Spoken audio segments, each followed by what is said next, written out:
All right, so get this. Intel CEO Pat Gelsinger just announced he's retiring, and the tech world is kind of freaking out a little bit. Right. We've got a press release from Intel breaking the news, some hot-off-the-press coverage from CNBC. And for some background, we'll be looking at Gelsinger's Wikipedia page, too. Yeah, should be interesting. Totally. Ready to figure out why Gelsinger is stepping down and what it all means for Intel. Let's dive in. Well, the market reaction was immediate. CNBC's article, Intel CEO Pat Gelsinger is out, stock up 5%, points out that Intel's stock jumped 5% in pre-market trading after the announcement. Wow, 5%. That's huge. But the article also mentions that Intel stock has been down 52% year to date. So is this jump a good sign? Or are investors just happy to see Gelsinger gone? It's possible that investors are more confident in Intel's future without Gelsinger at the helm. Maybe they felt like his ambitious spending wasn't paying off. Remember, Intel has been struggling to reclaim its dominance in the chipmaking world. They're facing some really stiff competition from companies like TSMC. Yeah, that's Taiwan Semiconductor Manufacturing Company. They're the world's largest contract chip maker. All right. And Samsung, too, of course. Oh, yeah, definitely. So maybe investors see this as a chance for Intel to have like a fresh start, especially since retirement comes right after Intel secured that major grant for chip manufacturing. And what about those rumors going around about potential takeover talks? Exactly. It's all a bit strange for someone about to retire. And speaking of the retirement, let's look at what Intel has to say about it in their press release. Intel announces retirement of CEO Pat Gelsinger. Sounds good. The press release states that Gelsinger officially retired December 1st, 2024, after a career that spans over 40 years with Intel. That's practically unheard of these days. Yeah, it really is. And the press release also talks about how they're handling the transition. CFO David Zinsner and Michelle Johnston Holthouse, who was just recently appointed CEO of Intel Products, will be stepping in as interim co-CEOs, and Frank Yeary will be taking on the role of interim executive chair. So it'll be like a power-sharing situation while they search for a permanent replacement? They don't want to rush such an important decision for sure.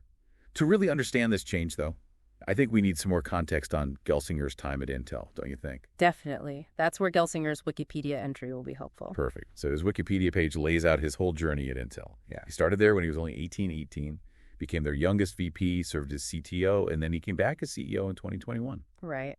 And when Gelsinger returned as CEO, he had some really ambitious goals. He wanted to revitalize U.S. manufacturing, take back chip-making leadership from TSMC and Samsung, and navigate all of those big industry challenges, the global chip shortage, the rise of AI, you name it. Wow, that's a lot.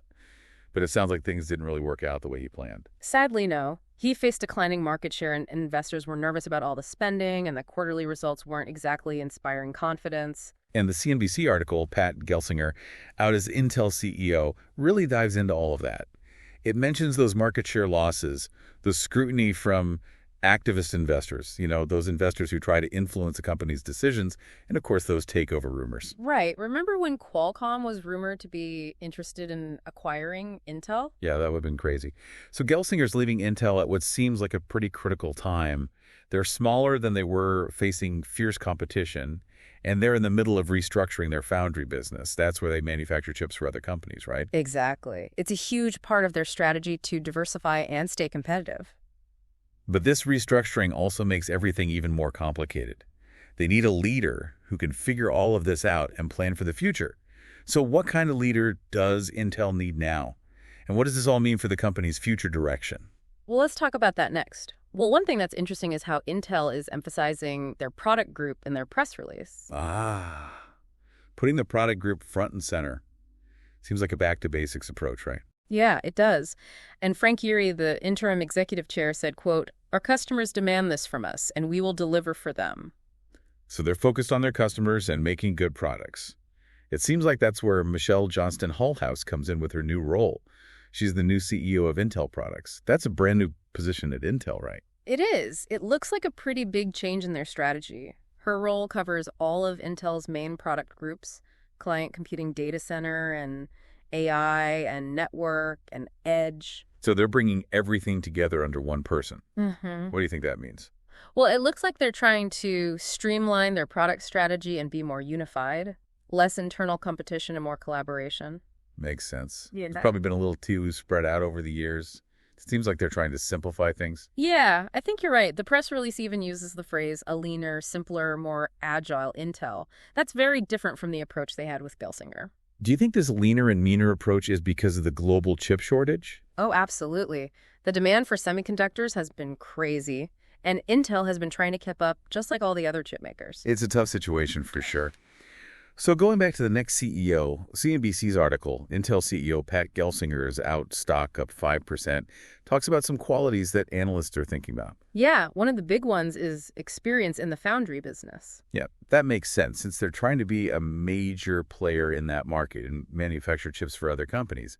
But isn't that totally different from what Intel usually does? It is. The foundry market is a whole different ballgame. It's very complex and competitive. You're not just designing your own chips anymore. You have to handle the needs of lots of different clients, all with their own requirements and timelines. Sounds complicated. So experience there is definitely a must. The article also mentions that the new CEO needs to win back investor confidence. Of course, Intel's stock has been up and down, and investors want to see some stability and a clear plan for the future. So the next CEO needs to have a vision, but they also need to be realistic. Not just a big thinker, but someone who can actually get things done. Exactly. And don't forget about leadership style.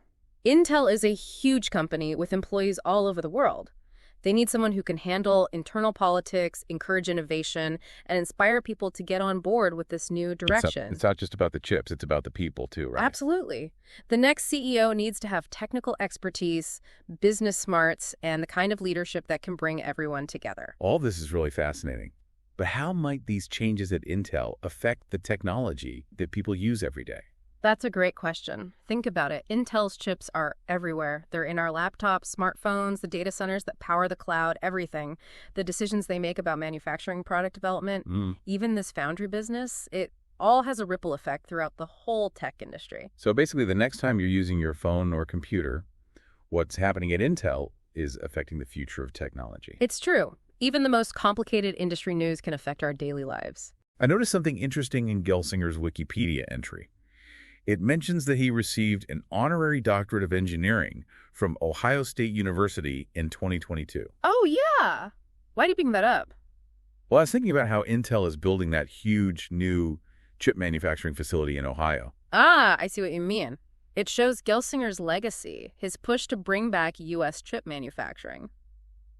Politicians from both parties were happy about it. They saw it as a way for America to be more competitive in the global tech race. Right. So even though Gelsinger is leaving, the impact of his decisions like this Ohio facility will continue to be felt for years to come. It makes you wonder if the next CEO will continue to focus on manufacturing in the U.S. or if they'll prioritize other parts of Intel's business. It's a big decision that could affect the U.S. economy and its place in the global tech world. This deep dive is so interesting because it's not just about understanding the news, it's about understanding how it all connects and asking the important questions. Totally. Gelsinger leaving Intel marks the end of an era, but it also opens up new possibilities for the company's future. What will they do next? What new innovations will they create? How will their choices shape the technology of tomorrow? Those are some great questions, and we'll continue to explore them in the final part of our deep dive. Stay with us. So we're wrapping up our deep dives now into Pat Gelsinger's retirement and what it all means for Intel. We've gone over the breaking news, looked at Intel's official announcement, and gotten some background on Gelsinger's time at the company. We've even talked about the challenges Intel is facing and who might be the best person to take over as CEO. And we've also talked about how these changes fit into the bigger picture of the semiconductor industry and the tech world as a whole. Before we finish up, though, I want to go back to something you said earlier about Gelsinger's goal of taking back chip-making leadership from companies like TSMC and Samsung. He really wanted to put Intel back on top, and a lot of people like that vision. Yeah, it was a bold plan for sure, but as we've talked about, it came with some big costs and risks. In CNBC's article, Intel CEO Pat Gelsinger is out, stock up 5%. Definitely highlighted those challenges. Yeah, they called it an audacious plan, and I think that's accurate. Intel had a tough road ahead, and investors started to get worried about Gelsinger's spending and whether he could actually achieve his goals. So now that he's gone, does that vision go away too? Or will the next CEO pick it up and run with it? That's the big question, isn't it? Will they keep going after that goal of being number one, or will we see a change in strategy? It seems like the next CEO might choose a more careful and practical approach. That's definitely possible. Maybe instead of trying to completely transform the company, they'll focus on strengthening their core businesses, making things more efficient, and figuring out how to compete without necessarily trying to be the absolute best. So more like making small improvements over time instead of trying to make a huge change all at once. Exactly. It might be about using their strengths to solidify their position and be smart about how they compete. That might be a good idea considering how competitive the chip-making industry is. TSMC and Samsung are constantly coming up with new ideas and pushing the limits. They're really tough competitors, and Intel can't afford to fall behind. The next CEO will have to find a balance between being ambitious and being realistic. So they need to be bold enough to innovate, but also understand the challenges and risks involved. It's a tough balance to strike, but it's essential for Intel's future success. Now let's think about how all of this affects our listeners. Think about all the devices you use every day, the technology that's part of your work and your free time. Companies like Intel, TSMC, and Samsung are behind all of it. They're the ones making the chips that power our digital world.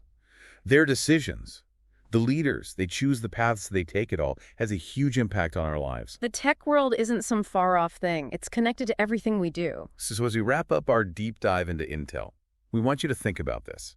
The future of technology is being shaped right now in meetings, labs, and factories around the world. And by staying informed and involved, by understanding what's happening, we can all help shape that future. That's what the deep dive is all about, giving you the knowledge and insights to navigate a world that's becoming more and more complex. Knowledge is power.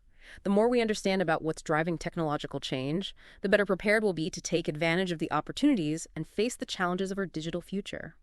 Thanks for joining us on this deep dive. And until next time, keep exploring, keep asking questions, and keep learning